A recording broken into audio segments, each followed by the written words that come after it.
Olá, estudantes! Hoje abordaremos dois conceitos da antropologia. O conceito de determinismo geográfico e o conceito de determinismo biológico.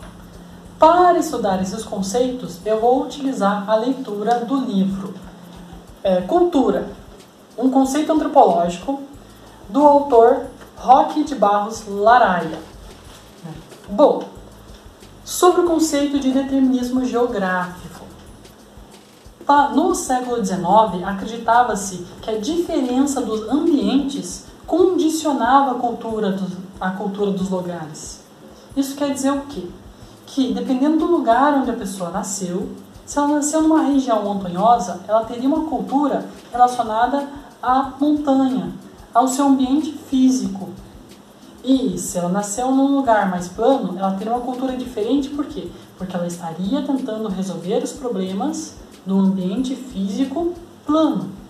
Se ela nasceu dentro de uma floresta, ela teria as dificuldades e tentaria resolver os problemas próprios de uma floresta, né? Assim como uma pessoa que nasceu e vive numa cultura dentro da região polar, onde é muito frio, tem muito gelo, né? E todo o clima é diferente e ela teria que se adequar àquele clima. Então, basicamente, para essa perspectiva de determinismo geográfico, a cultura ela é uma reação mecânica de nós, seres humanos, para se adaptar a um ambiente físico. Bom, essa forma de compreender a cultura, ela foi questionada em 1920 por vários teóricos da antropologia, entre eles o Franz Boas, o Riley e vários outros que vão abordar a questão da cultura enquanto diversidade de formas de expressão humana, que é explicada dependendo da história diferenciada que cada povo teve e de como aquele povo tentou compreender o mundo em que vive.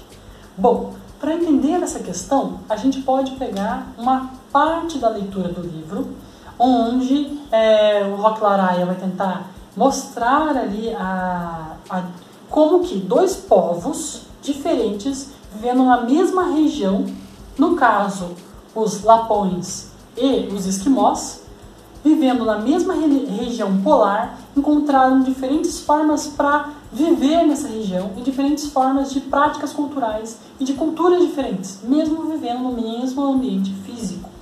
Bom, né? Então, vamos para esse momento leitura.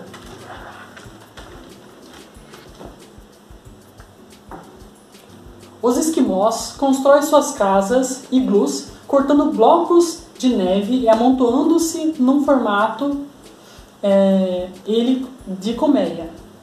Por dentro, a casa é forrada com peles de animais e, com o auxílio do fogo, conseguem manter o seu interior suficientemente quente. É possível, então, desvencilhar-se das pesadas roupas, enquanto no exterior da casa a temperatura situa-se a muitos graus abaixo de zero.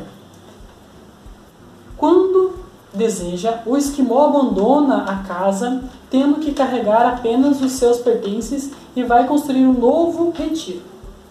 Os lapões, por sua vez, vivem em tendas de peles de rena.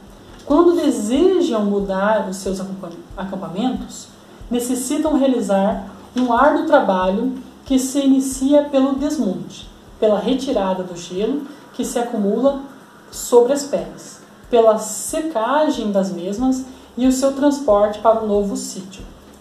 Em compensação, os lapões são excelentes criadores de rena, enquanto tradicionalmente os esquimós limitam-se à caça desses mamíferos.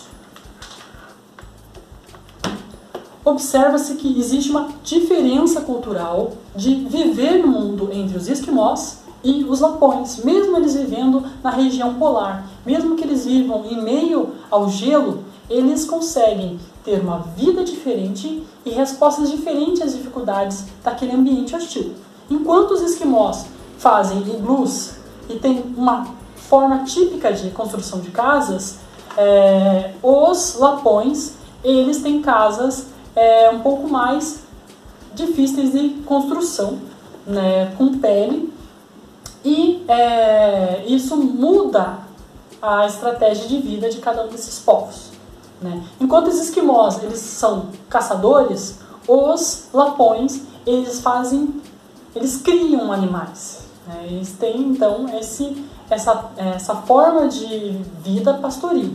Bom, isso mostra que mesmo que essas diferentes culturas vivam na mesma região física, eles são diferentes, né? Então a gente vai ter imensos exemplos sobre essa questão dentro da diversidade cultural humana, né? Se a gente for pegar na América do Norte, a gente vai ter os navaros e a gente vai ter também os pueblos.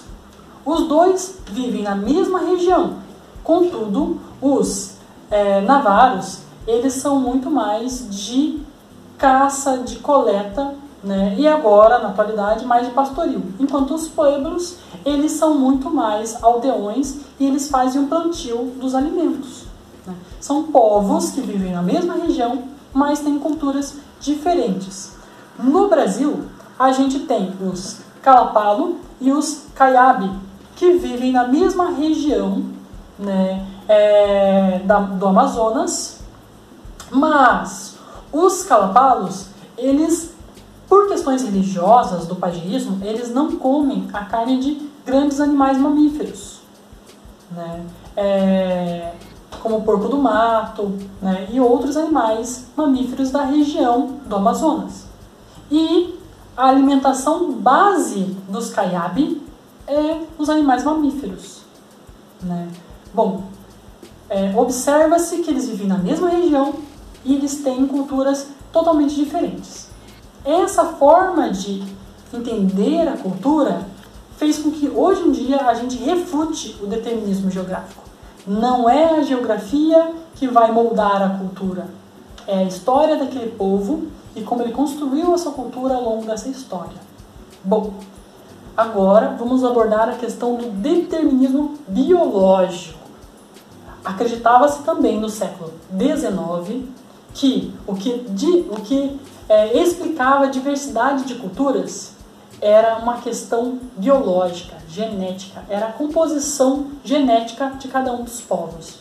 Nessa perspectiva, acreditava-se que os nórdicos, que os ingleses, que o anglo-saxônico, que os alemães, no caso os arianos, eram geneticamente superiores aos negros, aos indígenas, aos judeus e outras etnias e outras formas de cultura. Acreditava-se que eles tinham uma genética que desenvolvia então uma maior inteligência nesses povos. Foi essa perspectiva que fez com que alguns teóricos defendessem politicamente que era necessário fazer um conjunto de políticas públicas para, dentro de uma eugenia negativa, eliminar esses povos considerados inferiores. E dentro de uma ideia de eugenia positiva, incentivar a reprodução e o nascimento de crianças dos povos considerados superiores. Essa forma de entender a cultura fez com que milhões de pessoas fossem assassinadas. Tendo essa forma de observar, né, a gente tem o grande exemplo da Alemanha nazista, que matou mais de 10 milhões de judeus acreditando que eles eram geneticamente inferiores. Bom, essa forma de entender o mundo, ela já foi refutada em 1950 e em todo o século XX, tendo em vista que várias pesquisas da genética atual mostraram que não há diferença genética entre os povos humanos. Não é uma questão de diferença genética que vai determinar a diversidade cultural. O que vai definir a diversidade cultural é uma questão de forma de expressão de vida, de forma de compreensão do mundo e de forma de como nós vamos agir nesse mundo em que vivemos. Cada sociedade tem a sua cultura, né? E assim a gente percebe que o mundo tem sua diversidade. Diversidade de forma de prática, de compreensão de mundo, de expressão, de vivência, né? Bom, lá em 1950, depois de todo o desenvolvimento da genética, né, e depois de todos os absurdos que aconteceram na Segunda Guerra Mundial, né, como o nazismo, a Unesco, junto com vários antropólogos, geneticistas, biólogos da época, construíram uma carta e divulgou, naquela época, uma declaração que mostrava que os estudos apontavam que nós temos apenas uma raça humana, né? Existem diferenças fenóticas, mas isso não define uma diferença genética, né? Existe apenas, então, uma diferença de culturas e de formas de ser no mundo. Bom, vamos, então, nesse momento de leitura de um dos parágrafos dessa declaração feita pela Unesco em 1950.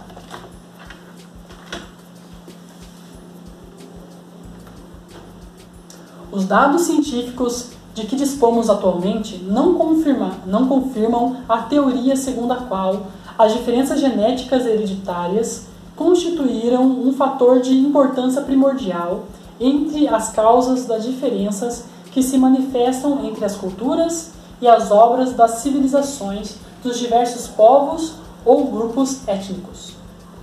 Eles nos informam, pelo contrário, que essas diferenças se explicam, antes de tudo, pela história cultural de cada povo. Os fatores que tiveram todo o papel preponderante na evolução do homem são a sua faculdade de aprender e a sua plasticidade.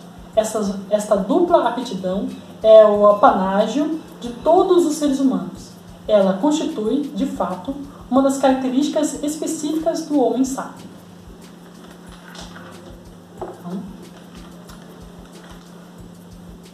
Com base nessa perspectiva, os antropólogos da época e até na atualidade observam que a diversidade cultural ela é explicada apenas e nada mais além disso do que pela diversidade de formas de entender o mundo, a diversidade de compreensão do mundo.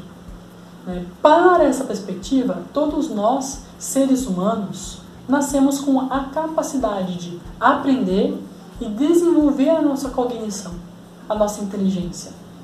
E a partir desse conhecimento, desse aprendizado, nós desenvolvemos técnicas para viver no mundo. Cada povo no mundo inteiro tem uma forma específica de construir sua casa, tem uma forma específica de produzir seu alimento. As culturas alimentares de todos os povos são diversas, porque existe uma diversidade de pessoas, de povos e de compreensões de mundo. Bom, até a próxima aula e